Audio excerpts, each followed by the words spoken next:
Olá amigos investidores, estamos de volta para mais um vídeo e no vídeo de hoje eu vou mostrar como foi o resultado da minha carteira no mês de fevereiro de 2023, mas antes queria convidar vocês para dar uma passada aqui na home do nosso canal. Muitos vídeos legais, como aqui esse do MOL 11, fundo de shopping, Klabin, ação da Klabin, Fiagro FGAA, VSLH11, meus dividendos de fevereiro, ação da Taesa, Fiagro CPTR, fundo imobiliário Habitat. Tem muita coisa aqui na nossa comunidade, você pode passar para votar nas enquetes. Agradecendo aos meus 900 inscritos. Aqui eu tô postando muita informação para você, aqui os rendimentos dos Fiagros aqui que foram passados ontem, que vão ser pagos agora no mês de março, rendimentos dos fundos imobiliários, enquete para vocês votarem nas ações preferidas para vocês para análise nas próximas 2 semanas. Tem muita informação para você, então agora sim a gente vai para o nosso vídeo. Então aqui está a nossa carteira no final do mês de fevereiro de 2023. No final do mês de janeiro a gente tinha ficado com 85.297. No final do mês ficamos com 83.279 e eu fiz um aporte de R$300. Ou seja, a nossa carteira basicamente sofreu uma desvalorização de aproximadamente R$2.300. Sim, esse mês de fevereiro foi muito ruim. Ele foi tão ruim praticamente quanto os meses de outubro e novembro do ano passado. No ano passado foi tão ruim, que nos meses de outubro e novembro eu cheguei em um momento a estar com uma desvalorização de R$5.500 na carteira. No mês de dezembro deu uma melhorada, mas foi só uma pequena melhorada. No mês de janeiro, sim, melhorou bastante, tanto que eu, dos 5.500 que estava lá por volta de novembro, cheguei a ficar apenas com R$1.300 de desvalorização na minha carteira no final de janeiro. Esse mês voltou a ficar na faixa de R$3.600 por causa dessa grande desvalorização na minha carteira no mês de fevereiro, que foi um mês bem ruim na bolsa. Vários dias caindo muito. Lembrando, pessoal, que aqui a gente não faz recomendação nem de compra nem de venda de nenhuma ação aqui que eu vou mostrar para vocês, nem um Fiagro, nem uma BDR, nem um fundo imobiliário. Se você achar interessante aquela ação que eu vou mostrar aqui, você vai chegar, estudar mais profundamente, ver se eu coloquei algum vídeo no canal, analisa mais e aí sim você decide pela compra ou não daquela ação. Vendo aqui, a gente estava praticamente batendo os valores que eu queria. Aqui no topo, do lado direito, no alto, eu vou colocar um cardzinho mostrando a minha carteira no final do mês de janeiro, para você fazer uma comparação e ver como é que estava lá no final do mês de janeiro e comparar agora. No final do mês de fevereiro estava assim. Hoje eu já fiz correções, já tirei esses 700 e pouco dos FIIs e Fiagros, já coloquei nas ações, já coloquei nas BDRs, só não coloquei no fundo de renda fixa, porque na renda fixa eu basicamente estou aplicando só em Tesouro Selic. Em Tesouro Selic você não pode aplicar menos de R$128. Então eu vou esperar ficar um valor maior para aí sim aportar, porque tem que ser no mínimo R$128. Né? Menos de R$128 você não pode fazer aportes no Tesouro Selic. Então de qualquer forma eu já estava bem próximo. Se você olhar aqui, o meu ideal de ações seria 40% e estava 39,7, exatamente por causa dessa desvalorização que teve, porque se você olhar no final do mês de janeiro estava tipo 41, 42. Aí desvalorizou tanto que ficou 39.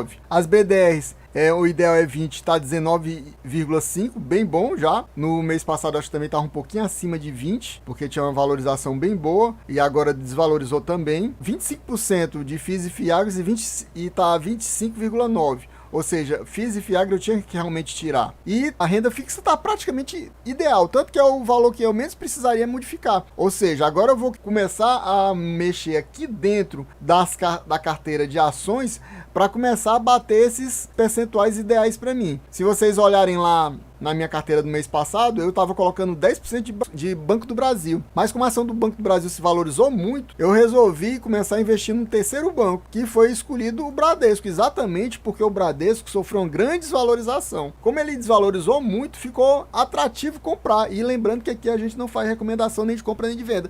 Mas como é um banco grande que tem uma possibilidade de se recuperar e as ações começarem a subir de novo, eu tô aqui fazendo uma aposta que ele vai realmente subir. Mas ele, por exemplo, não é um banco que não distribui dividendos bem legais. A minha carteira é mais baseada em distribuição de dividendos, mas no caso do Bradesco ele distribui dividendos, mas não tão bons. Mas de qualquer forma, eu estou aportando nele, mais pensando na valorização da ação em si. E se desvalorizar o Banco do Brasil, eu posso até pensar em depois retirar fechar minha aplicação em Bradesco e voltar para Banco do Brasil. Tá, mas muita coisa tá bem próximo do que eu quero, do ideal. Algumas coisas vocês estão vendo que não está, como por exemplo, a ação da Caixa Seguridade, tá bem abaixo, mas é exatamente porque a minha intenção era ter 5%, e eu tinha batido 5%, só que aí eu vi que seria melhor colocar mais nela, exatamente depois que eu fiz essas reduções nessas outras ações de commodities e nessas duas aqui de saneamento e telefonia, que como eu diminuí elas, sobrou mais margem para aumentar outras, né? E aumentei, por exemplo,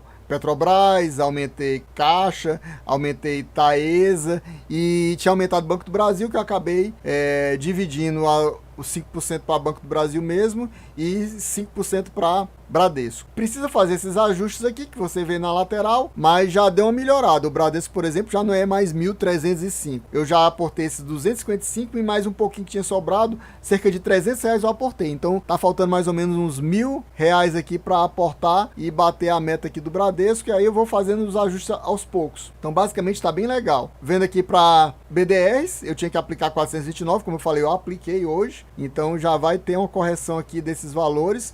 Não vão ficar todos corrigidos, porque aí eu teria que vender, comprar, e eu não tô com essa intenção de mexer muito assim. Então a princípio eu foquei aqui em colocar esse 429, apliquei em Johnson & Johnson, em P&G e Coca-Cola. Então esses três aqui ficaram ajustados, esses outros ficaram desajustados. Aos pouquinhos eu vou ajeitando aqui também, aqui dentro, que ficou meio bagunçado. Deixa eu puxar isso aqui para cá.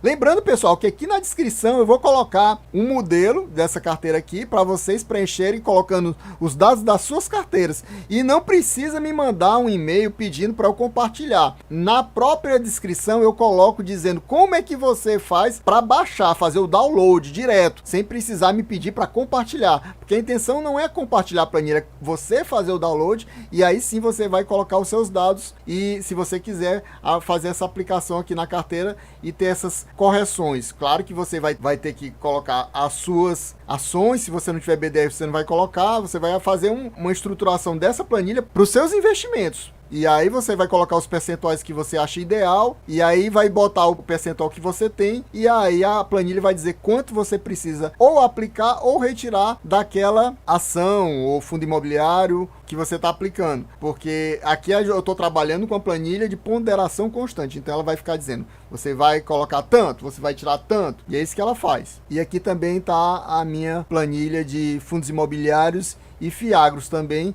Aqui tá mais complicada de ajeitar, mas eu já retirei esses 742, então já deu uma melhorada aqui. Depois eu vou ter que fazer esses ajustes aqui internos também da carteira. Então, pessoal, agora eu vou mostrar para vocês, já é um primeiro bônus aqui do vídeo, primeiro bônus, mostrar como é que ficou os meus rendimentos mensais, exatamente baseado nos meus dividendos recebidos, que tá naquele outro vídeo que eu mostrei lá no começo do vídeo. Então esse mês eu recebi apenas R$310, porque eu praticamente não recebi nada de ação. Foi só um pouquinho de Klabin que eu recebi, quase nada. Então foi basicamente aí, foi o que eu recebi de fundos imobiliários e Fiagros. Então foi muito pouco, só 310, e como eu tava com 83.279 no final do mês, eu considero que eu tive um rendimento geral da carteira via dividendos de apenas 0,37. Foi realmente um mês ruim, principalmente considerando que em dezembro e janeiro eu tinha ultrapassado 1% e no mês de novembro tinha chegado praticamente a 1% também. Então você vê que teve um crescimento do meu patrimônio e teve um decréscimo aqui pequeno, mas teve um decréscimo exatamente nessa faixa aí de R$2.000, e na realidade foi quase como se fosse 2.300, porque era 85.297, eu apliquei esse 300 aqui, era para ter ficado, se não tivesse tido nenhuma desvalorização, era para ter ficado 85.600, e acabou ficando 83.279, mais ou menos isso, 2.300